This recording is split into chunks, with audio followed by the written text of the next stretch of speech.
د سیرت بیانات شروع. حدیبیه کې چې کافرانو سره نبی علیہ السلام صلح کړی و، نو هغې کې یو څو شرطونه لګېدلي وو. یو شرط پکې دا و چې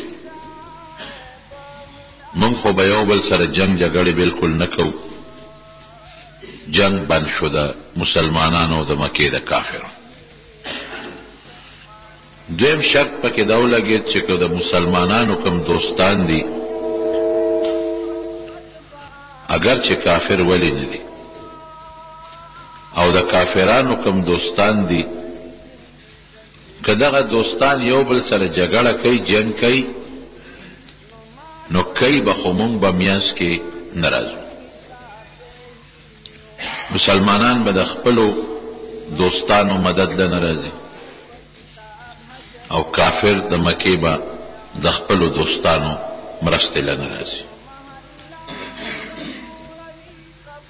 دې شرطونو باندې جوړه وشوه او نبی علیہ السلام هم بې فکره شو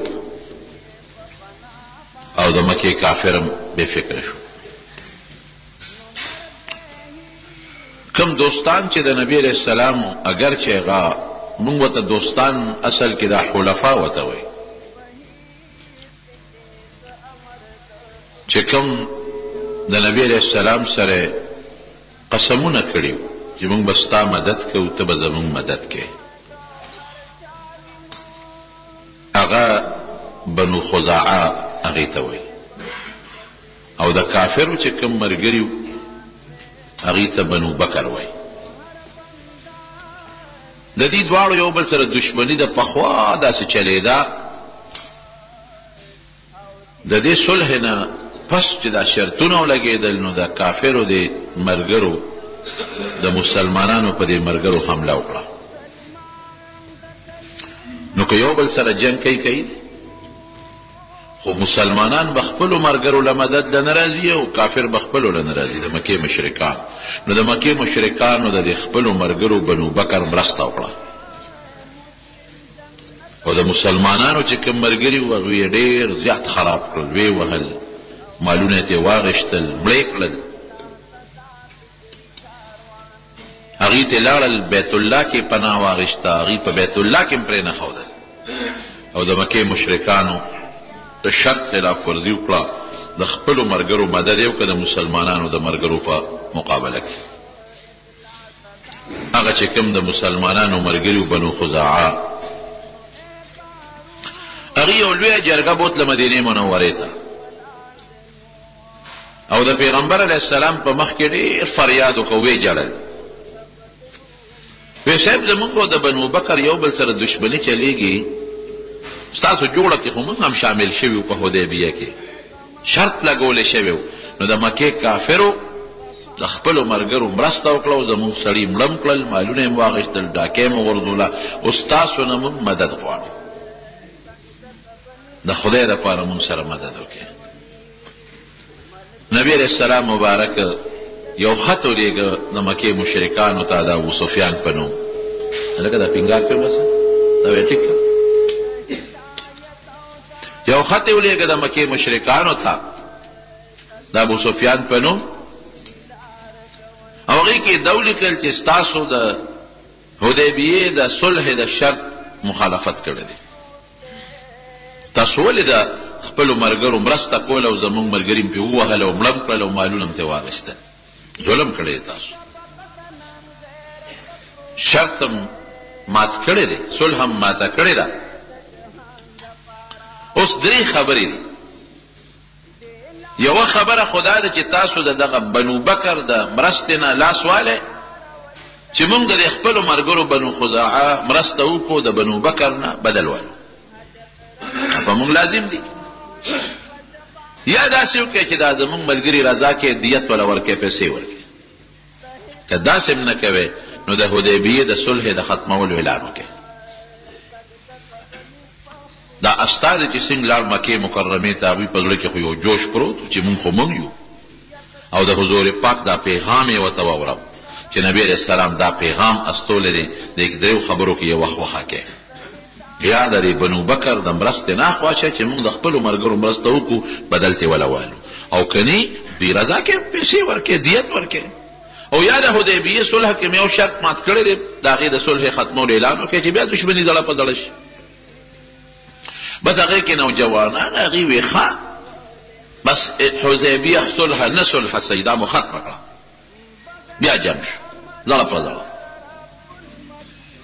نبی علیہ السلام مبارک له استازی راغی چې صاحب هغې خو د حدیبیې صلح ختمه کړه او یې زړه په زړه ویې ډېره ښه ده الله به زموږ مدد کوي چې دا کار یې وکړه د مکې مشرکان پښیمانه شو مشران میټینګ یې وغوښت وي دا مو څه غلطي وکړه اوس خو زموږ هغه طاقت نه دی پاتې چې کوم مخکې و دا اول خو موږ ظلم وکړو زیاتې مو وکړو موږ خو په صلح کې دا شرط لګولی چې د یو بل دوستان که یو بل سره جنګ کوي به موږ به مرستې له نه راځو غلطي مو کړې شرط مات کړی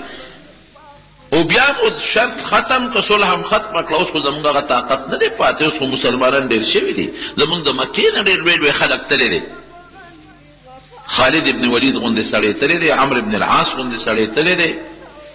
عثمان تللی دی ابن ابي طلحه غټ غټ خلک لاړل مسلمانان شوي دي اوس خو موږ هغه طاقت نشته وی څوک نو ابو سفیان د دې سردار و هغه وخت لا کافر دی رضی الله عنه وی ده ته لړ شه او پیغمبر علیه السلام سره د حدیبیې صلح تازه کړه دی راغی مدینې منورې ته لاول د ده لور و ام حبیبه رضی الله تعالی عنها د حضور پاک بیبي وه وی اورېږه د لور ملاقات به وکړم د ام حبیبې کور یې چا نه تپوس وکړ دی کور دی نو لور کره لاړ حضرت ام حبیبه ورته ډېره خوشحاله شوه ځکه ډېره موده پسې خپل پلار ولید او پلار یې د مکې غټ سردار دی ټول مشر دی د علاقې ډېره زیاته ورته خوشحاله شوه راپاڅېدل یو بل یې ښکل کړل یو پوزکی پروت و ابو سفیان په هغه پوزکي کېناستی ده دا لور ورته وایي ام حبیبه رضی الله تعالی عنها وی صبر وکړه بابا وی ښه بس ورغی پوزکې ته یې غونډ کړ وی دې ځای کې کښېنې او بل ځای ورته وښه وی بچې دا دې څه چل وکړ زه د دې پوزکي قابل نه وم که دا پوزکي زما قابل نه دی یا خو به دا پوزکي خیرنې خراب وي زما قابل بني بیا خو دې ښه کار کړی دی او که دا پوزکي زه قابل نه یم ولې دې دا پوزکي ما نه غونډ کړ تاسو ته ستا پیغمبر دا ادب ښولی دی درته ښولی چې پلار سره به داسې کوې وی نه بابا مونږ ته خپل پیغمبر د مور او پلار په شان کې ډېر ښه سلوک ښولی دی د مور به قدر کوې د پلار به ډېر عزت کوې احترام به کوې وی بیا پوزکې دې رانه ولې غونډ کړو وی دا د نبي کریم صلی الله علیه وسلم د ناستې پوزکې دی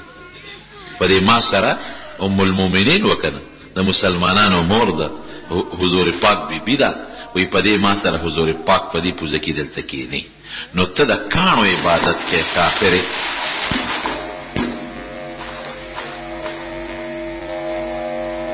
دا بره شی مړه وباسه هغه د نجوان په وړاندې سمې بت پرست دی نو د بت پرست د کاڼو عبادت والا مشرک کافر قطعا نشم برداشت کولی چې د حضور پاک په پوزکې او په مصلی ته کښېني پرې مه خفه کېږه احترام زما ستا په خپل دی او بابا ته دون هوښیار یې عقلمند یې د مکې سردار یې اوسه پورې ستا دماغ کار نه کوي چې تاسو د کاڼو عبادت کوئ بوتانو ته سجدې لګوئ کاڼو نه غوښتنه کوئ کاڼو کې سړي تعالی به خیر درکړي یا د شر نه به دې بچ کړي بابا نصیحت ته کوم د خدای په خاطر ته خو ډېر لوی سړی بابا ډېر هوښیار انسان یې او د هوښیارتوب د وجې د مکې سردار یې مهرباني وکړه د بوتانو عبادت پرېږده د یو خدای باندې یو خدای باندې وی بچې ما نه چې جدا شوې نو خیر ته نه تلې شر ته تلې وی بابا ستا نه چې جدا شوې ما نو ما له خدای ډېر لوی خیر را نصیب کړی دا خیر د خدای ستا هم نصیب کړي راغی نبی کریم صلی الله علیه وسلم ته جمعات کې ودرېد وی د الله رسوله زه راغلی ما ستا استازی راغی او زموږ نوجوانانو جذباتیان پوه نه شو نو هغې د حدیبیې د صلح د ختمولو اعلان وکړ زه واپس راغلم دا صلح نوې کو ما سره صلح نه وکړه، غلطي موږ نه شوې ده. نبی علیہ السلام نه وکړل نه وکړل اسې مو نه دی بار بار لګیا دی هغې ورته غږ نه کوي چپ دی. راغی حضرت ابوبکر صدیق لا ابوبکر ته د مسلمانانو مشر یې، ته راشه زما سفارش وکړه نبي علیه السلام ته چې دا صلح نه وکړو. وایي زه دا طاقت نشم لرلی، خفه کېږم نشم ویلی. راغی حضرت عمر فاروق لا وایي عمره ته مهرباني وکړه نبي علیه السلام دې احترام کوي، ما سره په سفارش په جرګه کې لاړ شه چې نبي علیه السلام دا صلح نه وکړي. او ابو سفیان ما ته وایي کله به هغه روز راځي چې زما توره به ستا په سر بریږي، ما نه سفارش غواړئ؟ که نبی علیہ السلام دې ماپم کی او ټول د دنیا مسلمانان درته غږ نه کوي او د یک تنها پاتې قسم دې چې یک تنها د سره جهاد وکړو. چې مایوسه شو راغی حضرت علي صاحب لا هغه کور کې وردننه شو. حضرت فاطمه رضی الله عنها هم ناسته ده، حضرت حسن داسې ماشوم هم ناست دی. دا رشته داري و یو بل سره. علي صاحب ته وایي تا ته به مهرباني وکړه او ته نبی علیه السلام ته سفارش وکړه چې دا صلح نه وشي. هغه وایي نه مو نشم کولی، تاسو ظلم کړی دی، تاسو په موږ څومره سخت شرطونه ولګول چې که زموږ نه یو سړی کافر درغی نو موږ له به یې راکوې، او که ستاسو کوم مسلمان راغی مرتد شو نه به یې درکوو، هم د سره موږ ومنو. تاسو په حدیبیه کې موږ واپس کړو، عمره مو نه کړه او سرونه مو خریل، هم د سره موږ ومنل، بادرې ناخواست هم د سره ومنل. تاسو زموږ مسلمانان ووهل موږ لره وتښتېدل، موږ واپس درکړل، او تاسو د شرط بیا خلاف ورزي وکړه او بیا مو صلح ماته کړې ده. اوس حضور پاک سخت خفه دی په دې، زه نشم کولی. بیا حضرت فاطمې رضی الله عنها ته مخ ور واړو، وی فاطمې تا نه یو درخواست کوم. وی وایه. وی ستا دا ماشوم بچی دی حسن، وی که دې پاسېده او ده اعلان وکړه چې دا صلح ما نوې کړه دا ماله ډېره ده. ده ته ووایه چې د اعلان د پیغمبر علیه السلام په مخ کې وکړي، نو دې به د مستقبل په سردارانو کې لوی سرداري لوی نوم بیا پېو شي. بی بی فاطمه ورته دا ماشوم دی په دې اعلانونه کې، دا خو ګوټینی بچی دی، ابو سفیان ته خو ډېر هوښیار. وی څوک علي صاحب ورته وایي داسې وکړه چې لاړ شو د نبي علیه السلام په مخ کې اعلان وکړه چې ما د حدیبیې د صلح تجدید وکړه، نوې مې کړه، او زه که غلطه څه وي او که نه وي. راغی جومات کې ودرېد او اعلان یې وکړه چې د حدیبیې کومه صلح موږ ماته کړې ده زه یې تجدید کوم نوې کوم، او واپس لاړ مکې مکرمې ته. د مکې خلک ورته وایي څه دې وکړل؟ وایي دغه چل مې وکړ. وایي تا چې اعلان وکړه حضور پاک ته ها یا نه کړي دي؟ وایي نه. وایي قمقله هوښیار سړی وایي دوکې کړې چې نبي علیه السلام ها نه دي کړې، نو تو څه پته مګر دی چې صلح نوې ده؟ دا خو دې ښه په غم کې واچو. مونږ ته څه پته لګي چې صلح نوې ده؟ مسلمانان به مونږ سره جنګ نه کوي، او که نه ده نوې جنګ به کوي. شی د نور مجمل پرېښه، قمقل سړیه هلک وی علي استانه کشر د نوسي په ځای دی او دوکې کړې. ویې څه وکړو؟ نبي علیه السلام صحابو ته ووایي چې بس داسې وکړئ چې تاسو د مکې مکرمې خلاف د مشرکانو لښکرکشي کوو، سامان تیار کې، خو ګورې بلکل خفیا چې څوک خبر نشي. ان قریب چې ما ته الله حکم وکړي لمونځو او مکه مکرمه باندې حمله کوو. دې درمیان کې یو صحابي دی حضرت حاتب ابن ابي بلتع رضی الله عنه، دغه نه یو غلطي وشوه. حکمت و پکې د الله، هغه یو خط ولیکه د مکې د مشرکانو په نوم، او یو ښځې له یې ورکوي، دا به یو شی، او په مکه کې ورته یو څو کسانو ښودل، وی دا خط به هغوی له ورکړي. خط یې د چا په نوم باندې لیکلی؟ خط یې د سهیل ابن عمر، د مکې په سردارانو کې یو سردار، صفوان ابن امیه او د ابو جهل زوی اکرمه، د دې په نوم یې خط لیکلی، او ښځې ته یې وایي چې دا خط به هغوی له خامخا رسوي. دې خوا نبي علیه السلام الله اطلاع ورکړه چې صاحب یو خط روان دی مکې ته. نبی علیہ السلام له جبریل علیہ السلام راغی، یو خط روان دی مکې ته، او ستا جاسوسي پکې شوې ده، د مکې مشرکانو ته خط ونه رسي. نبی علیہ السلام درې صحابه، حضرت مقداد رضی الله عنه، حضرت علی رضی الله عنه او حضرت زبیر، دا درې واړه یې راوغوښتل. ویې لاړ شئ روضه خاق یوه علاقه ده، هلته لاړ شئ، یو ښځه د دا نمونه شکل یې دی، داسې یو غټه ښځه ده او داسې مخ یې دی او داسې ویښته دي، هغې سره یو خط دی، هغه خط فورا وصول کړي او مال یې واپس راوړه. ښځه خو په خط نه پوهېږي چې څه دي پکې، خو فوراً ته ماله خط راوړی.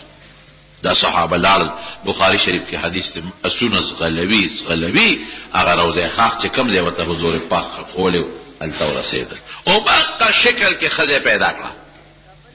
قافله کې روانه ده، دې ښځې ته ویې دی خواشه وی تا سره خط دی؟ او نه ما سره خط نشته. وی در سره دی؟ وی قسم دی که را سره. دی واپس شو،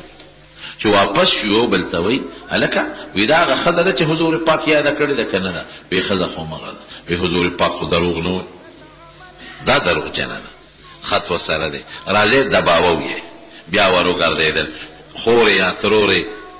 راوباسه خط. نشته را سره خط. وی نه ده مونږ ته د مونږ پیغمبر ویلي دی چې دې سره خط دی، هغه دروغ نه وای. یا به خط راوباسې یا د ټول سامان لټو، جامې در وباسو، جامې ته نه ایستې خو دمکي ورچوله. ښځه چې پوه شوه چې خط خو اوس ما نه خامخا اخلي، نو هغې خط په کمسۍ کې پیلی و. د کمسۍ تارونه نه دي، دې کې دننه بند کړی و بیا پیلی و لکه مدې چې سړی غړي، او هغه کمسۍ شاته په بڼه کې منډلې وه چې ښه محفوظ یې چاته پته مو نه لګي.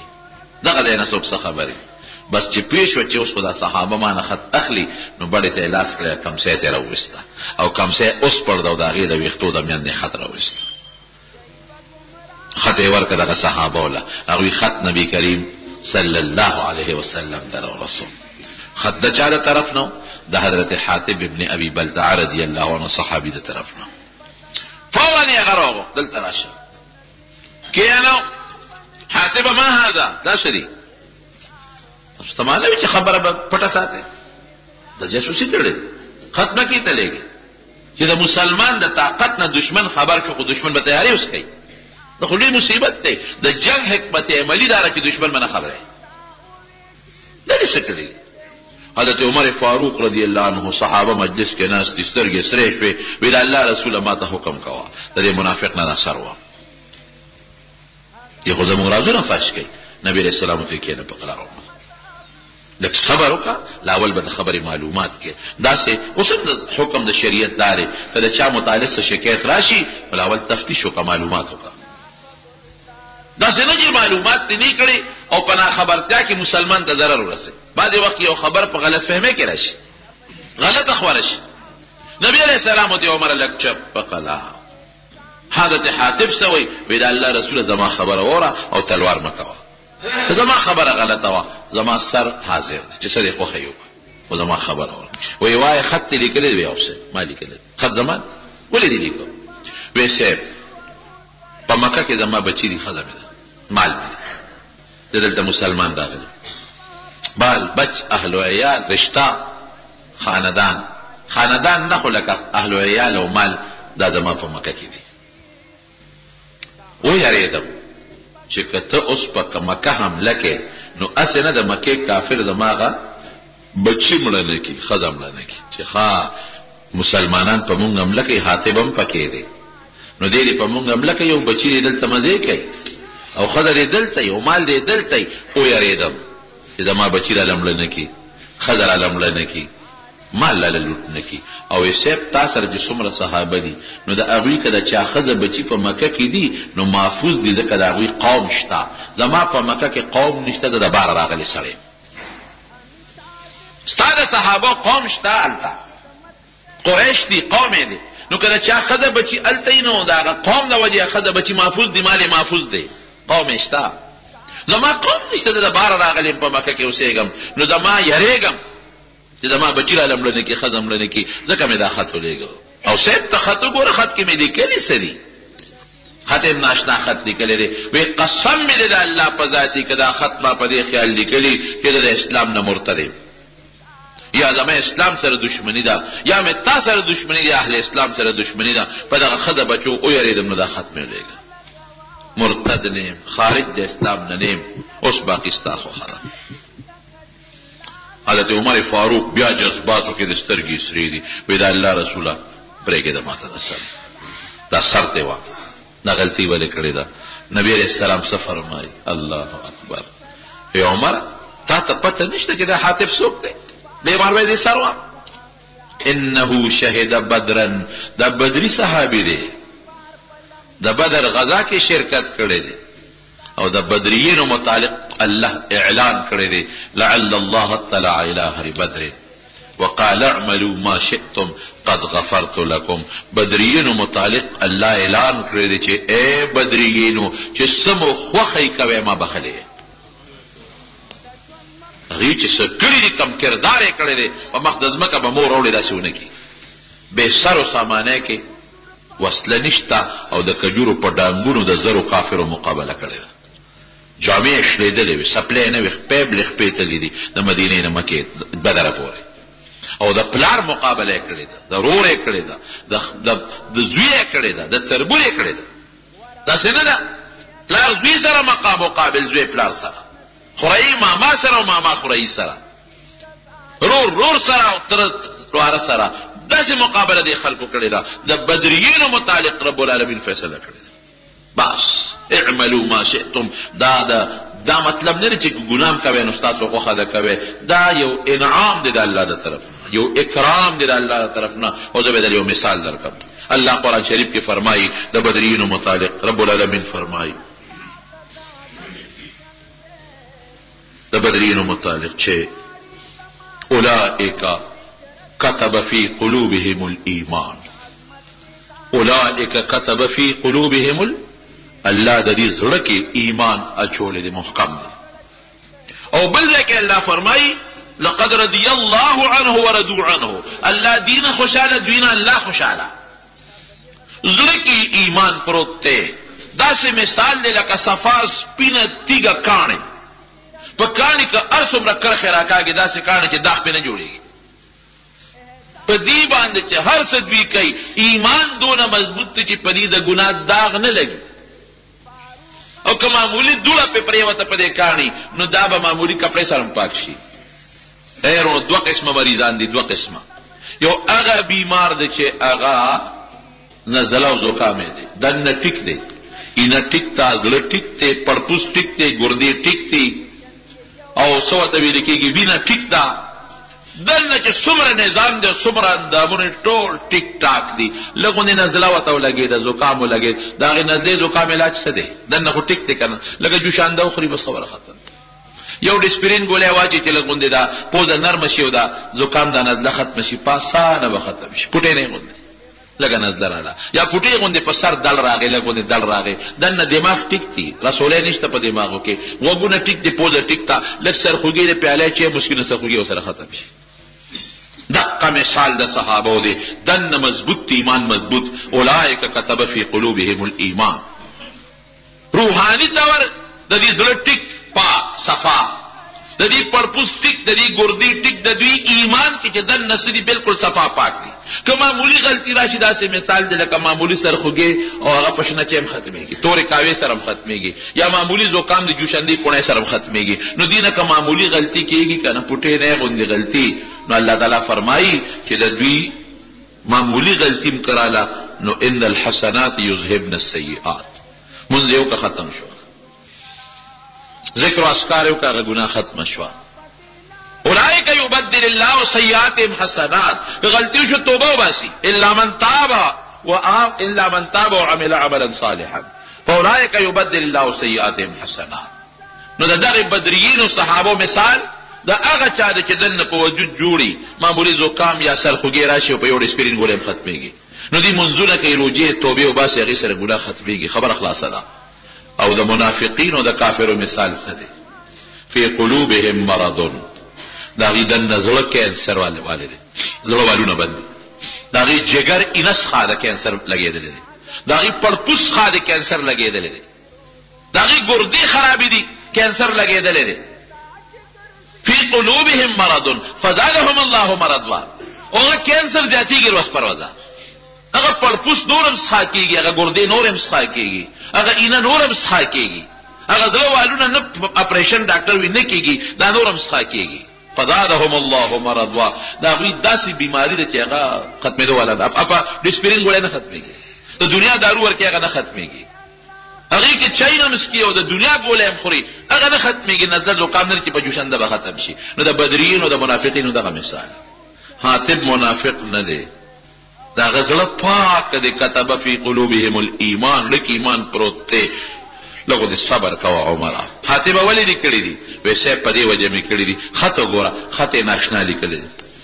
د خط هغه الفاظ درته وایم. خط کې لیکلی دي حضرت حاتم: یا معشر قریش، ای د قریشو ډلې،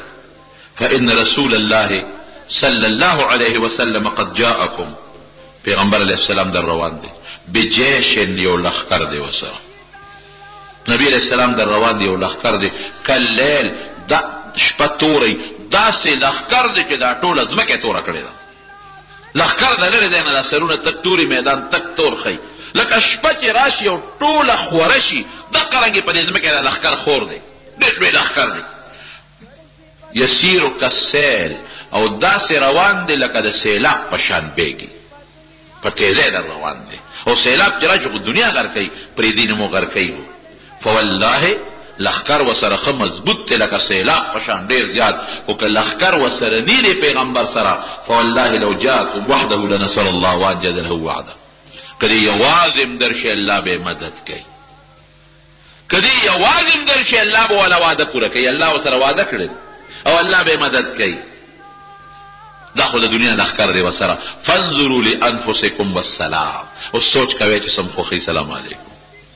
خط یې داسې لیکلی دی چې یو خو یې په کافرو روب ورچولی دی پیغمبر علیه السلام، چې نبي علیه السلام سره ډېر لوی لښکر دی او در روان دی. او بل طرف ته دا معتبر دي که دی یوازې مې الله به مدد کوي، بدر کې مدد کړی دی، نو روب یې د مسلمانانو قایم کړی دی یو طرف ته. او بل خو یې کافرو ته دا خبره م ښکاره کړې ده چې ګورې ما ستاسو ته راز فاش کړ د نبي علیه السلام. ظاهر کې جاسوسي غوندې ده، ظاهر کې چې زما د بچو ګور حفاظت وکړې، زما د مال حفاظت وکړې، د ستاسو مرګري، ظاهر کې دا ښیي. او په حقیقت کې د پیغمبر علیه السلام او د مسلمانانو روب په هغې اچولی دی. وایي د الله رسوله خط ته مې وګوره، ما خو پروب پې ستا ور اچولی دی، خو ظاهر مې داسې خط ولېږه چې زما بچي او زما مال او ښځه بچي. او وایي ستا خدای کار وکړه که نه، زما کار مو شو ستا مو شو. زما دا وشو چې ښځه به هغوی ته ووایي چې حاتم خط را کړی، هغوی به په ما ګمان کوي چې دا زمونږ ملګری دی، زما بچي محفوظ. او ستا کاره مو شو، خط دله واپس راغی ځه، هغوی له خبر نه شو. حضرت عمر بیا جوش کړی، صاحب ما ته یې پرېږده.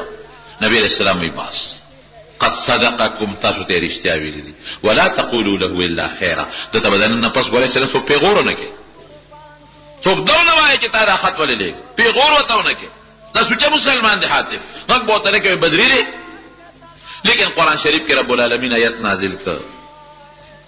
یا ایها الذین آمنوا لا تتخذوا عدوی وعدوکم اولیاء تلقون الیهم بالموده. اے مسلمانانو، کافر ستاو دشمن دی او زمام دشمن دی، نو خپل دشمن او زما دشمن سره دوستانه منیسه، په اعتماد کوي. دوستانه هغوی ته مه جوړوئ چې زه ستا دوست یم. کافر چته ستا دوست کېدی نه شي. او دا حقیقت هم دی. دا یو موږ دپاره یو سبق دی. موږ ټول عمر کافرو له لاس ورکړی دی. امریکې ته موږ کاسه نیولې ده، زولی مو ته سوال له نیولې ده،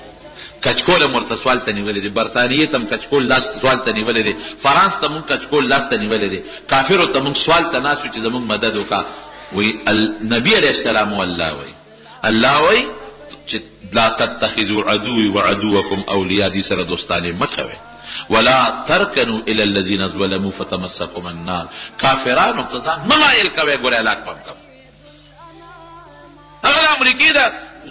71 جنگ چې جوړ شو، خو د مسلمان په مقابله کې ټول یو قوت او یو طاقت دی. نن تا په افغانستان کې ولیدل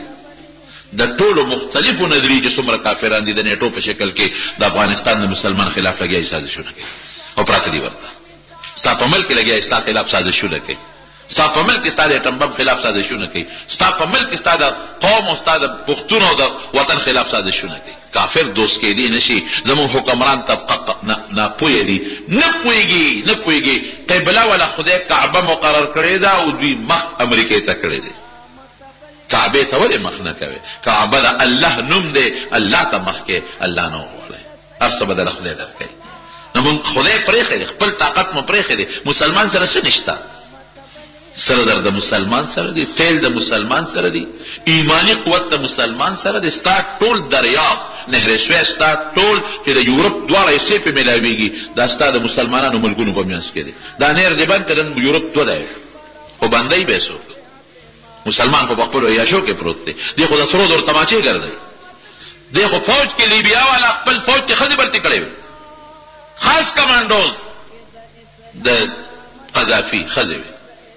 د سرو زرو تماچې. حسني مبارک 100 ټنه سره زر د هغه د محل نه برآمد شو.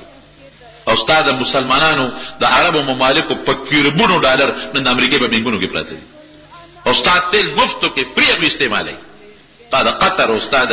بحرین او ستا د سعودي او د نورو ملکونو مفت تیل هلته روان دي. طاقت ستا د مزې په هغوی کوي. تا ځان لاړو طاقت جوړ نه کړ، تا ځان لاړو نه دفاع وکړل او نه دې ځان لا میزایل جوړ کړو، نه دې ځان لا د پیسه د سره شته، هر څه د سره شته، او ته غافل پروت یې. خواب خرگوش کې ورته وایي، په هغې کې ته غافل پروت یې، مزې کې او خپل عیش و عیاش کې او هغه در کې لګیا دی لکه ویله چې په لرګي کې لګیا دی او ډډې کې او ختم یې کړي. دقه رنګې مسلمان کې انخطې دی انخطې دی انخطې دی انخطې دی. نن که غواړي دا ټول ملکونه نه په یو ساعت کې اخیستی شي. ایمان خدای دې زموږ ایمان محکم او تازه کړي. یو آیت باندې که مسلمان عمل وکړي، یو آیت باندې هر څه به ټیک ټاک وي. کافر د مختلفو نظریو متحد دي، مسلمان خدای یو، پیغمبر یو، قرآن یو بل سره مختلف دي، د یو بل په وینو نه صبرېږي. دا آیت نازل شو. بهر کیف حاتب ابن ابي بلتع خو معاف شو او خدای والا بیا د دې جیبه سیله ورکړه. دغه حاتب ابن ابي بلتع چې خط یې لیکلی و چې څوک دا ونه وایي چې ګنې دا غیر دین دی، خو اسلام نه وتی دی. اسکندریې ته چې نبی علیه السلام شاه اسکندر ته خط لیکه، دې حاتب لی ورکړ، دا خط یې اوس چې پته ولګي چې دا ګور رازدار دی. بس یو غلطي وشوه، خبره ختم. لږ اوچېدلی شو، الله آیت نازل کړه، قهوه چای پې وڅښلی شو، سردردې ختم شو، جوشانده پې وڅښلی شو، زکام ختم. نبی علیہ السلام مبارک په 10 هجری کې، په 8 هجری کې په 10 رمضان د مدینې نه ووتم. صحابه سره 10,000 کسان دي، په لاره روان دي چې ابوا مقام ته ورسېد. یو 2 کسه راغلل، اوس کافر را روان دي، ډلې ډلې مسلمانېږي، په لاره را روان دي، څوک یو ځای نه څوک بل ځای نه. الله قرآن کې پیشنګویي کړې ده، اذا جاء نصر الله والفتح، د الله مدد بدل راځي. صيغه د ماضي تحققا ده، د الله مدد به راځي، زه به کامیابي در کوم. او دا کافر به ډلې ډلې راځي او مسلمانانېږي به ډلې ډلې. یو 2 کسان دي، یو د نبي کریم صلی الله علیه وسلم د تره زوی دی، د هغه نوم ابو سفیان دی، ابو سفیان ابن حارث ابن عبدالمطلب. یو یې د ترور زوی دی، عبدالله ابن ابي امیه، دا د پیغمبر صاحب ترور او بیبي عتیقه د هغې زوی دی. دا دواړه د پیغمبر علیه السلام د ماشوموالي ملګري. یو د خلپوسې کړی او په بیبي حلیمې سره دا څنګه چې نبی علیه السلام پیس کړي دي، دوی هم څکلي دي، د هغې وروڼه هم دي، او د ماشوموالي د لوبو ملګري هم دي، ترور دی او د تره زوی. او پیغمبر علیه السلام دوی ته ډېر زیات نصیحت کړی د ایمان. کافر دی اوسه پورې، تر دې حده پورې چې نبی علیه السلام به دعاګانې غوښتې، چې دعا به یې کوله، خدایا ټولو خلکو ته د ایمان نصیب کو. الله زما د تره هغه زوی، زما د ماشوموالي، بعضې تره بچي یو بل نه لري وي، بعضې ډېر نږدې وي، چې زما د ماشوموالي ملګری دی، یا خدای هغه ته م ایمان نصیب کړه. او زما د ترور هغه زوی عبدالله ته م خدای ایمان نصیب کړه. دا دعاګانې به یې کولې، خدای ته به یې ژړل. اتفاقا دا دواړه را روان دي د اسلام په نیت. پیغمبر علیه السلام لښکر سره ورسېد ابوا ته، را ورسېدل ابوا ته. نبی علیه السلام د صحابه په زیري را روان دي، مبارک ته شه د الله رسول، مبارک شه، یو وی مبارک، بلم وی مبارک، بلم وی مبارک. وی څه چل دی؟ وی صاحب هغه چې تا چاله دعاګانې کولې هغه خدای مسلمانان کړ، دا روان دي. وی څوک؟ وی یو د ترور زوی دی عبدالله ابن ابي امیه، یو د تره زوی ابو سفیان ابن حارث. وی اره روان دي، ایمان راوړي. وی چې ما ته را نږدې نه شي، دا ایمان نه قبلېږي، بلکل چې را نږدې نه شي. صحابه حیران شو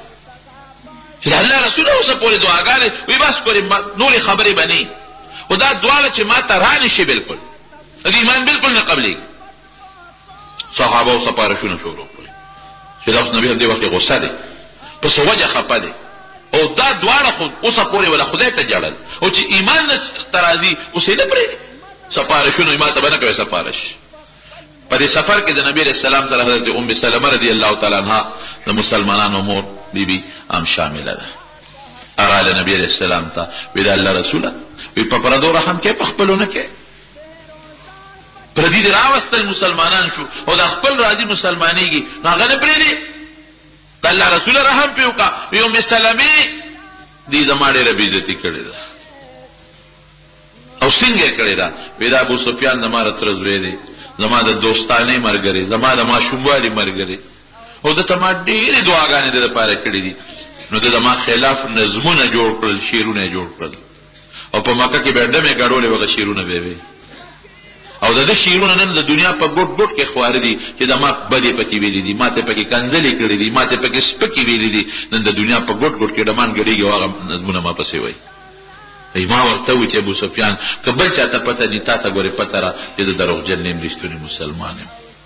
نو ته ولې په ما باندې ایمان نه راوړې؟ ته ما ولې نه منې؟ څه چل دی ما ته ووایه. که تا د دې نه مخکې د دروغجن لیدلې تا ته پته نشته د خدای پیغمبر یم. وی ده ما ته وی چې که ټوله دنیا دې ملګري شي او زه به دې مخالف یم او زما پرېږده زما د ذات په حیثیت د پیغمبر یې زه کنځل یم. پیغمبر لفظ ته یې کنځل کړي دي، رسول لفظ ته یې کنځل کړي دي او په شعرونو کې کړي دي او ډمان ګډ کړي دي. څنګه دې معاف کړم؟ او دا بل چې دی ترور زوی مې د لکې ناستم چې د ترور زویه تا ته پته چې د رښتونی او تا ته پته چې نجومیان کاهنان ګورې دا دې لګیا دي چې دا د آخرې زمانې پیغمبر دی. او دا نه غواړم څه بادشاهي نه غواړم، پیسه نه غواړم، یو ټکې د نه غواړم چې د دې کاڼو عبادت مه کوې. ستا پکې فایده زما پکې څه دي؟ زه د خدای پیغمبر وی ده زما د خدای هتک کړی دی او ده ما ته څه ووی؟ وی ګوره دا دلیل ما ته مه وایه، ما ته پته راته رښتونی، ما ته پته راته پیغمبر یې، بیا دې نه منم. او که دا خدای ما ته د اسمان نه خط راولیږي که نه او ما ته ښکاري چې دا خط د هغه ځای نه را روان دی او زما په نوم یې لیکلی دی او ما ته وایي چې په دې پیغمبر ایمان راوړم، بیا هم نه راوړم. وایم دې دپاسه دا معاف کړم. بس صحابه پوه شو چې واقعي حضرت ام سلمه ډېره هوښیاره وه. دا دواړه ځان له کړي داسې وکړې چې حضور پاک غصه دی که د هغه د ذات بېعزتي کړې وه څه به یې نه ویلې او تاسو د الله بېعزتي کړې، تاسو د رسول بېعزتي کړې ده. خو پیغمبر علیه السلام کې رحم ډېر زیات دی. که ور مخامخ شو هېڅ به درته ونه وایي. هغې وایي چې مونږ ایمان راوړی دی، مونږ مسلمانان یو، که اوس قبلئ که نه قبلئ که مو وجنې او که پرېږدي مونږ واپس نه ځو. خبره خلاصه ده. نو زړه کې ایمان پروت دی، اوس ستومانه وي چې څه شوي دي. وی ښه داسې وکړې لاړ شئ او نبي علیه السلام ته مخامخ ودرېږې او حضرت یوسف علیه السلام رونو چې څه ویلي هغه ورته ووایه. د یوسف علیه السلام رونو خو یوسف علیه السلام کوې کې وغورځو، ظلم یې وکړه، انتهایي زیاتې یې ورسره وکړه، کوې کې وغورځو. یوسف علیه السلام خدای د مصر بادشاه کړه. هغه رونه یې لاړل غلطې غواړي، هغه رونه دوباره ځي غلطې غواړي، هغه رونه درې باره ځي او چې سنګ مخامخ شو او پته ورته ولګېدله چې اوهو دا خو هغه یوسف دی، دا خو زمونږ غرور دی، مونږ خو یې دی کوې کې وغورځېد او مړ شوی به د ده خو به اندامونه هم نه ښکاري، پته به هم نه لګي، دا خو مغه یوسف دی، اوس بادشاهي خدای ورکړې ده. هر څه ښکاره شو چې دا مونږ څه ظلم کړی دی، هغه ته بادشاهي ده. نو وروڼو ورته څه وی او د سره وجې نه یوسف سره دا ظلم کو علیه السلام سره چې ویدله بیا خوب یې لیدی که نه إني رأيت 11 كوكبا والشمس والقمر رأيتهم لي ساجدين. ای بابا خوب مې ولید چې 11 ستوري او سپومې او نور دا ما ته تعظیم کوي، ما ته ښکته شوي دي. ای بچې لا تقصص رؤیاک علی اخوتک، دا خوب دې رونو ته ګورې بیان نه کړي. دا 11 ستوري ستا دا 11 رونې دي او دا نور سپومې یو زیم یو د مور ده. یو وخت کې به مونږ ستا تعظیم کوو، تا ته به ټیټېږو، تا ته به ښکته کېږو، ګوبر ته ښکته کوو. نو که دا رونه د دې نه خبر شي چې ښه د یوسف کشر به مونږ تعظیم کوو نو یکیدو لکه کیدا ان الشیطان للانسان عدو مبین. سکیم به درته جوړ کړي. ګوره شیطان د انسان دشمن دی، شیطان به ویولم څه سکیم به درته جوړ کړي. خوب راز فاش شو. همدغې وجې نه چې ښه د یوسف ته به مونږ ټیټېږو، د کشر ته به مونږ ټیټېږو، د مهرني رور ته به مونږ ټیټېږو، دا چېرته کېدی شي. نو کوې ته یې وغورځو. نو چې معامله پته ولګېدله نو بیا امقه وایي یوسف علیه السلام ته څه وایي دا رونه؟ وی ای رونه ای رورې تالله لقد آثرک الله علینا وان كنا لخاطئین. زمونږ د الله په ذات قسمي چې تا له خدای په مونږ بهتري را کړې ده. ته بهتري ښه مونږ وایي چې ته ولې به مونږ غوره الله درکړې ده بس خبره خلاصه ده مونږ منو هغه وخت هم نه منل اوس منو تعالی خدای په مونږ بهتري درکړې ده او مونږ نه غلطي شوې ده چې څه مو کړې دي نو یوسف علیه السلام ورته څه وایي او ته یغفر الله لکم وي خدای مو بخښه معافي نو تاسو هم لاړ شئ ورته دغه ووایئ نو دې دواړه رالل نبي اسلام ته مخامخ ودرېدل نو حضور پاک داسې مخ واړه نو دې خوا رالل ودرېدل نو هغې ته دې خوا مخ واړه نو دې خوا رالل ودرېدل نو داسې ته مخ واړه نو بیا رالل نو دغه آیت یې ورته وي تالله لقد آثرک الله علینا محمد صلی الله علیه زمونږ د قسم په خدای وي چې تعالی خدای پیغمبر درکړی دی په مونږ غوره وین كنا لخاطئین که مونږ هر څه کړي دي مونږ غلطي کړې ده او چې دی اووی نبي صاحب ورته مخ مبارک را وګرځو الا تسریب علیکم اليوم یغفر الله لکم هغه چې یوسف علیه السلام رونو ته څه ویلي حق یې وی زه هېڅ ملامتیا د باندې نشته خدای مو بخښه معاف په لاره را روان دي ابو سفیان چې د مکې دا کم سردار دی حضرت عباس رضی الله عنه او دا ټول خاندان دا نبی علیہ السلام له مخې رالل دا په مکه کې پټ مسلمانانو نبی علیہ السلام د هجرت اراده کړې وه خو نبي صاحب ته مکه وی هجرت ما ته به د مکې د خلکو جاسوسي کوي چې ورته پته ولګېده چې نبی علیہ السلام خو را روان دی نو دې سره د خپل خاندان پیغمبر علیہ السلام له مخې راغی حضور پاک ته هرکلی ووایي چې تلل په لاره روان دي ابو سفیان چې کوم د مکې سردار دی او بدیر ابن ورقا دا د مکې په سردارانو کې بل سردار دی او یو دی حکیم دا بل سردار دی پراپیګنډه شوې وه چې مسلمانان را روان دي او په مقام لکئ دوی په خپله راووتل چې مونږ ګورو چې دا خبره پراپیګنډه ده او که رښتونکې ده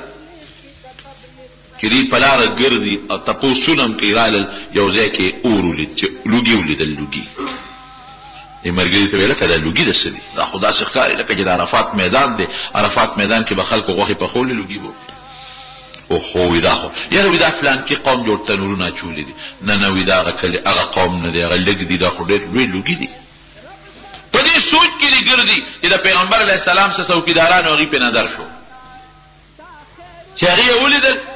وی څه پوزیشن دی ابو سفیان پته به دې لګي ولې مسلمانان را روان دي لښکر دقه دې رانږدې اوس به څه کېږي بس په دې سوچ کې هغوی ونیول ګرفتار یې کړل حضرت عباس رضی الله عنه د پیغمبر علیه السلام په قچره باندې سور دی هغه ولیدل وی عباس څه به کوو وی راځئ ما سره نبي علیه السلام لمبوزم بل علاج نشته ابو سفیان اوس دې وخت کې مقابله نه شی کولی وی بس مونږ ته هم پته ده مونږ نبي علیه السلام لبوزه دی ورپسې د عباس د مخکې رضی الله عنه دی کې حضرت عمر ولیدل چې ویلیدل لکه راشي پورې څوک دی وی دا ابو سفیان دی اوښه بس تورې ته یې ګوتې کړې وی که نبي علیه السلام له ورسېدل خو بیا بچ دي اوس خدای لیکي چې د هغه نه مخکې ما تورې راشي خو چې ابو سفیان ولیده چې عمر دی بس اسونه یې وځغلول هغه ورپسې نښتی دی منډې دي منډې دي منډې دي عباس رضی الله عنه ته شا بیا ګوره راتښتې راپسې داسې وخت کې نبي علیه السلام له ورسېدل چې حضرت عمر ورپسې بس قریب ورسېدي د الله رسول د خدای دا درې دشمنان دي او ما ته یې پرېږده ما ته یې پرېږده ګورې دوی مونږ تباه کړي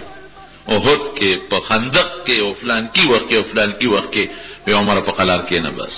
وی زه هم په دقې پوه وم چې که تا له راورسېدي بچ دي ډېر مې اس ورپسې راوځغلو چې زما د تورې لاندې به چې خو بچ شو رانه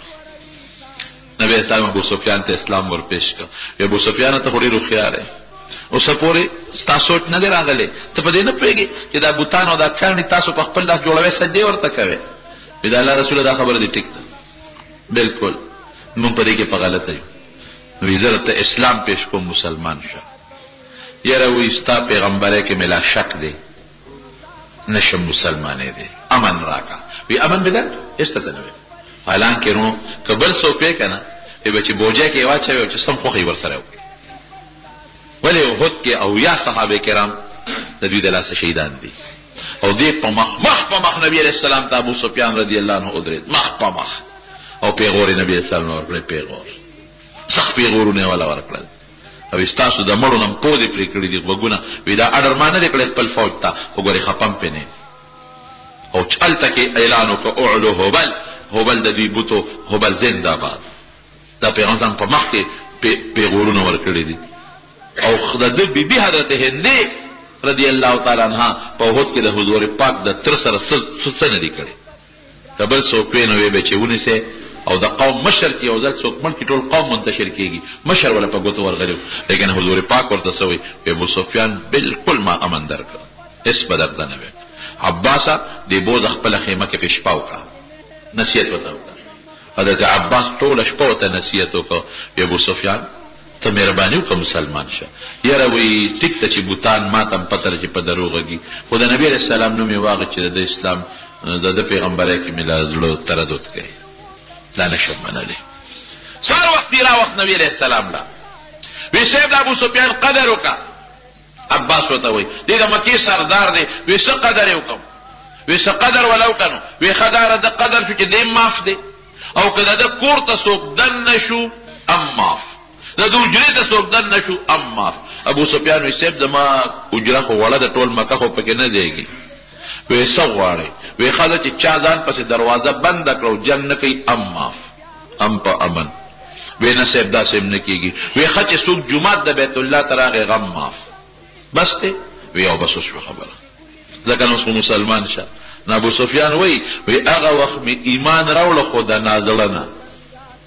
لکه مې د ایمان نو ټول عمر یې دشمني کړې ده د نبي علیه السلام سره حضور پاک لا مکې مکرمې ته ور داخل شو او چې مکې ته ور داخل شو نو هغې کې معاملانو شو چې کم خلک د ابو سفیان کور ته ننوتل ام په امن دي او که کم خلک خپل کور کې دننه بند پاتې شو د ام په امن دي او که کم د بیت الله جومات ته رالل ام په امن دي لږ معمولي غوندې د خالد ابن ولید سره د بعضې کافرانو یو ډلپ وشو په هغې کې یو څو صحابه شهیدان شو څو کافران پکې مړه شو نور جنګ په مکې مکرمې په فتحه کې نه دی شوی مکه مفتو کې خدای پاک مسلمانانو له ورکړه لیکن چې کمې ښځې دي هغوی څه وایي هغې وایي چې مونږ ته پته ولګېدله چې مسلمانان خو را روان دي حمله به کوي وایي مونږ رپېدو ځکه د مکې ښځې خو د ډېر لوی قوم سره تعلق لري مونږ یریدو چې نن به مسلمانان راځي مونږ سره به څه کوي دا خو زمونږ دشمن دی هغې خو د مسلمانانو د اخلاقو نه نو خبر چې د هغوی څه اخلاق دي نن به راځي زمونږ عزت به لوټ شي او زمونږ د لوڼو عزت به زمونږ په مخ کې لوټ کېږي او مونږ به وینځي کېږو که څه چل به را سره کوي وی ډېر ګبره وو ډېر داسې ګبره وو چې یریدو ځکه د عزت خلک خامخا په خپله بېعزتۍ خفه کېږي او خو د عزت خلک وو که کافر هم خو د لوی خاندان خلک وو وی مونږ دروازې بندې کړې وې چې په دیوالونو مسلمانان راوړي او چې نن یې څه خوښوي مونږ سره به کوي وی هېڅ پته ونه لګېده خاموشي ده دروازې بندې دي وی مونږ بچو ته وی چې بچو بار وځئ وګورئ چې دا پراپګانډه ده او که دا مسلمانان یقینا راغلي دي ځکه نه شور شته نه جنګ شته نه چغې شته نه زمونږ کور باندې څوک رالل نه چا ډاکه وغورځوله نه څوک داخل شو وی بچي م دروازې م غلې غولې په یره کوله وکړه بچي بار ووتل دا وګرځېد په منډه منډه رالل مسلمانان خو راغلي دي څه کوي وسلې یې ښودې د بیت الله طواف کوي طوافونه کوي هېڅ نشته او ښځې د چا په کور ورغلي دي د چا په کور یې حمله کړې ده د چا په عزت نه ښځې خو بعضې بار ته روتې د تماشو له او مسلمانان پورته ورته نه ګوري ښکته ګوري اوهو داسې مسلمانان هغه خلک وو مسلماني په هغې خلکو کې وه د هغې خلکو په ایمان باندې به کافر مسلمانېدل نن زمونږ څه حال دی مونږ خو ډېر وایو چې مونږ د نبي علیه السلام امتیان یو او مونږ د صحابو په نقش قدم روان یو په کومه نقشه مونږ لاړو وایه صحابو کې چې کومه حیا وه په مونږ کې شته صحابو کې چې کوم رحم په مونږ کې شته حضور پاک کې چې کوم رحم په مونږ کې شته مونږ خو ظلم کړو مونږ خو زیاتې کړو مونږ نه خو پردی ښځې په لارو کوڅو کې محفوظ نه دي مونږ نه خو د سکول دا ماشومان چې مدرسې سکول نه جوړ شي دا محفوظ نه دي مونږ نه خو پردی مال هم په حفاظت کې نه دي مونږ نه خو پردی عزت هم په حفاظت کې نشته مونږ خو پردی پلار ته هم پلار نه وایو دشمن ورته وایو مونږ خو ګاونډي ته هم ګاونډي ونه وایو مونږ خو پردي بچي ته د دوی په نظر ونه کتل دا خو مسلماني نه ده د مسلمانۍ طریقه خو دا نه ده مسلماني خو دې ته وایي چې ته د خپل بچي ته څنګه بچی وې پردي ته به هم داسې بچی وې او خپل مال ته په کم نظر ګورې پردي مال ته به هم په هغه نظر ګورې او د خپل پلار او د خپل تر چې کم قدر کوې د پردي پلار او د پردي تره به هم هغسې قدر کوې او چې څنګه ستا دا نه ده خوښه چې زما د خور زما د لور ښځې دې څوک حیا والي نو ته به هم دا نه خوښه چې د بل مسلمان د لور او د خور او د مور حیا دې ده والي دا خو مسلماني نه هغه مسلمان ته به کافر وکتل نو اسلام ته به داخلېدل نن زما د مسلمان اسلام ته خلک ګوري واپس ترې روان دي صحابو نقشه دغه ته وایي دا چې کومه نقشه وه لګیا دي په بیت الله کې خپل طوافونه کوي لګیا دي خپل عمرې کوي وسیل ته ښودي ولې ځکه حضور پاک اعلان کړی د دشمن په قوم هغه خلک ورته نن ګیر دي چې په احد کې لوبې کړي دي په مسلمانانو هغه خلک ورته نن ګیر دي چې د حضرت حمزه رضی الله عنه سینې چاپ کړي دي او د هغه شونډې پرې کړي دي او پوزې پرې کړي دي غوږونه پرې کړي نن لاس لاندې دي لیکن حضور پاک عام اعلان وکړ چې دا معاف دي او سر یې څه شو هغه ټول خدای مسلمانان کړل هغه د مکې ښځې ټولې مسلمانانې شوې د پیغمبر مقصد خدا نو چې بل مسلمان ته ضرر ورسو یا یو انسان ته ضرر ورسو د هغه مقصد خدا نو چې پردي مالونه لوټ کړم او غنیمتونه حاصل کړم د هغه مقصد خدا نو چې پردي ښځې وینځې کړم یا پردي ماشومان غلامان کړم پردي مقصد خدا ټول غلامان کېدل ښځه خو یې په یخې ده دشمن ولا په ګوتو ورکړو لیکن ټول یې معاف کړل اثر یې څه شو د مکې ټولې ښځې په بیړه مسلمانانې شوې د مکې ټول ماشومان بوډاګان ځوانان مسلمانان شو د مکې ټول غلامان مسلمانان شو همدغه خلک نبی علیه السلام سره دی نه پس ووتل د حنین جهاد لځي همدغه د مکې کافران ووتل او صاحب د طائف غزا له ورسره ځي او د اوتاس غزا له ځي مقصد د پیغمبر علیه السلام همدغه چې خدای د خلک مسلمانان کړي او د جهاد مقصد سیرونو د جهاد مقصد ظلم نه که حضور پاک جهاد کړی دی بعضې پکې مړه دي نو چې د سړي وجود بیمار شي او زخمی شي او کینسر ولګېږي نو هغه ګوته به پرې کوې که به نه پرې کوې یو ګوتې ته کینسر ولګي دا به خامخا پرې کوې یو لاس ته کینسر ولګي دا به پرې کوې که دې پرې نه که نور وجود خرابوي نو دا بعضې به پکې جهاد کې مري دا بعضې کافر به خامخا مردارېږي د دې مثال د کینسر دی که دا نه شي د مسلمان د اسلام چې کوم وجود دی هغې ته تاوان رسېږي خامخا به راځي بهر کې مکه مکرمه فتح شوه ډېر په اسانه په رمضان کې په اتمه هجرې کې او دې نه پس د مکې مکرمې د فتح له څه بعضې حالات کې انشاءالله چې آینده جمعه کې د هغې بیان وکړم څوک یو ملګری دی دلته کې مونږ راځي هغه غریب بیمار دی د سیټنګ نه پروت دی الله دې وله روغ صحت ورکړي دین بیمار دی او کور والی هم زیړی دی الله دې وله شفا ورکړي دواړو او د دې موی کې د مونږه امام صاحب ضعیف دی او کمزور دی امامت هم نه پرېږدي جمع نه کوي محلهدار څه وکړي نو به ټول محلې والا دې راغونډ شي څه مشوره دې ورسره وکړي او په اتفاق سره دې یو مسله جوړه کړي اوکې رب العالمین زمونږ په حال رحم وکړي خدای د نبي علیه السلام امت له عزت او برکت ورکړي الله که څوک مریضان دي په کورونو کې یا په دې مجلس کې ټول له شفا ورکړي رب ذوالجلال ته زمونږ نه راضي شي خدای که څوک په پریشانو کې مبتلا دي پریشانۍ والا لرې کې خدای ټول ټینشنونو کې ټینشنونو په خوشحالو بدل کې خدای که څوک قرضداران یې قرضونه اخلاص کې خو څوک په فتنو کې مختلف فتنو نه اخلاص کې الله که د چا په کورونو کې مرضونه وي خدای ټول له شفا ورکړي خدای که څوک بې روزګاره دي حلال روزګار وله ورکړي کوم نوجوان طبقه ده چې هغوی کاروبار نشته ته وله د حلالو کاروبار ورکړي که د چا یو بل سره روانې دشمنۍ طرفګرۍ دي هغه وله په روغو بدلې کړي او بعضې دوستان دي هغوی ته څه کاروباري مشکلات دي دعا ورته وکړي چې خدای پاک هغه مشکلات ختم کړي او خدای پاک پریشانۍ ختمې کړي الله وله پریشانۍ په خوشحالو بدلې کړي خدای زمونږ د اجمانځله چې د لرې لرې ځای نه څوک هم راځي په یو یو قدم وله خدای اجرونه ورکړي ته وله برکتونه ورکړي ته وله غنیمتونه ورکړي او ته د مصیبتونو او د فتنو آفاتونو په امن و امان کې وساتې د نبي علیه السلام او د صحابو په نقش قدم هم روان کې دې مې وضو کندې کې د حبیب الله وفات شوی دی دعا ورته وکړئ چې الله تعالی مغفرت نصیب کړي او الله تعالی یې وبخي او په عمرو کې زمونږ یو دوست دی احمد سعید اجي صاحب هغه ته هم دعا وکړئ ډېر نیک انسان و خدای پاک دې مغفرت نصیب کړي نور څومره مردګان وفات دی الله یې ټول وبخي او الله یې زمونږ د دواړو جهانو خیر نصیب کړي اخر وخت کې خدای پاک په خلیزه کریمه نصیب کړي لا اله الا الله محمد رسول الله محترم اوریدونکو د شیخ الحدیث مولانا محمد ادریس صاحب دا 574 نمبر کیسټ ډک شو په دې کې تاسو بیان واورېد فتح مکه دا لومبۍ حصه ده دا بیان به په 2 کیسټو کې مکمل کیږي دا به تاسو ته پېښور ښار کې بیرون کچرې ګیټ اشرف روډ سره فقیر خان ناصر خان کیسټ هاوس کې د ناصر خان او حیدر خان سره ملاویږي د دین علاوه د شیخ الحدیث مولانا محمد ادریس صاحب د هر جمعې تقریر به هم تاسو ته د دې دکان نه ترلاسه کیدی شي ټلیفون نمبر دی 255 29 12